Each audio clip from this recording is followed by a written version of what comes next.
What's up, socials? Happy Savvy Tuesday. Today I want to talk to you about the importance of email marketing, but more than that, give you the 5 steps to get started with email marketing if you haven't already. First of all, you're gonna need to pick a platform that you want to work with. Maybe you saw a video I did a while back called Aweber versus MailChimp. These are my 2 favorite email marketing platforms that I would advise you take a look at. You might find that you need something that's a little bit heftier than that, but if that's the case, you're probably not watching this video. So Aweber and MailChimp are really great entry level, yet give you a lot to work with type of platforms for you to consider. This is the website that's gonna host all those email addresses that you're collecting in a way that keeps you organized. We're not sending emails from Gmail or Outlook, and it's coming from a server that you can rely on and that people can unsubscribe from if they need to. The next thing you're gonna do is create your list. So once you've created an account with one of these email marketing platforms, you have to create your main list. A lot of people like to ask the next question, well, maybe I should segment, maybe I should have multiple lists.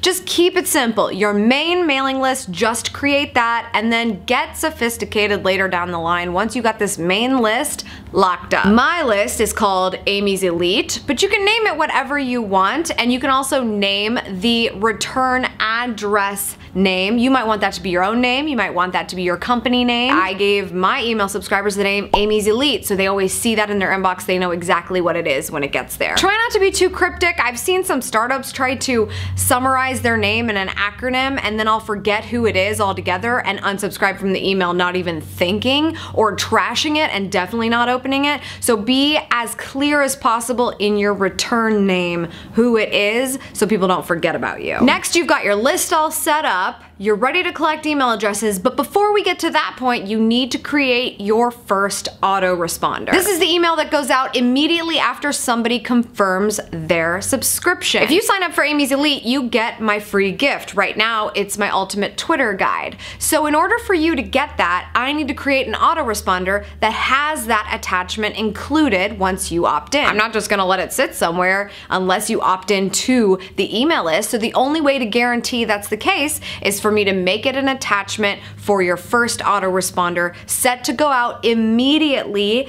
after you've opted in. You can set up more autoresponders if you like. I have a few more that go out after you've signed up. So one a couple days later that has all the most popular blog posts to catch you up. And then one goes out a couple weeks later saying, hey, what are you struggling with? What are you still working on that I can help you with? These autoresponders are a great way for you to do less work, but actually keep up with your subscribers more efficiently and actually find out ways that you can better do your job in helping them or creating stuff that will help them before they even realize it will. If you're wondering how I keep coming up with video ideas, autoresponders. Next, we need to create those opt-in forms for your website because now we've got your list ready and we have that autoresponder ready to go with your free gift. So we just have to advertise that to everybody. Within your email marketing platform, go to your list and create a sign-up form specific to that list. Maybe create one for your sidebar, which is something that should be seen throughout every page of your website for the most part. Maybe you create an entire landing page for your opt-in form. I actually created a page back in the day that was called Why Subscribe.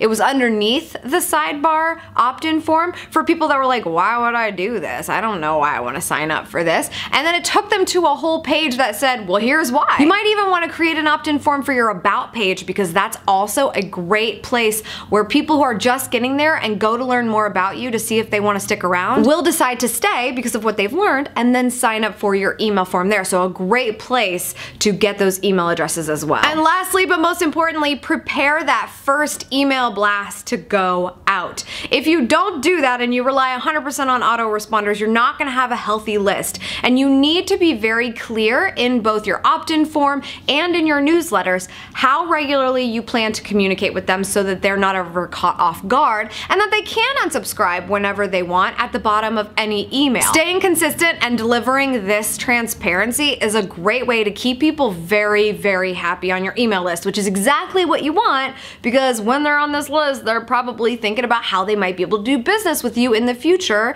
If not, at least stay tuned to the value until they're able to make that decision. That's all for today's socials. Thank you so much for tuning in. I appreciate it as always. The sponsor for this episode is SavvySexySocialLive.com. I hope you'll go check that out. It's my first ever live tour. The Columbus date is showing up really, really quick. And so if you are in the Midwest and hoping to come, I suggest you check it out this week because registration increases this weekend. So get on that. SavvySexySocialLive.com. We'll have the one and only Austin Evans as our guest speaker. So I hope to see you there. Sign up for Amy's Elite so you don't miss a beat. That's my email marketing newsletter. You'll get all the videos, the podcast, everything I do goes out in that email because you guys need to know.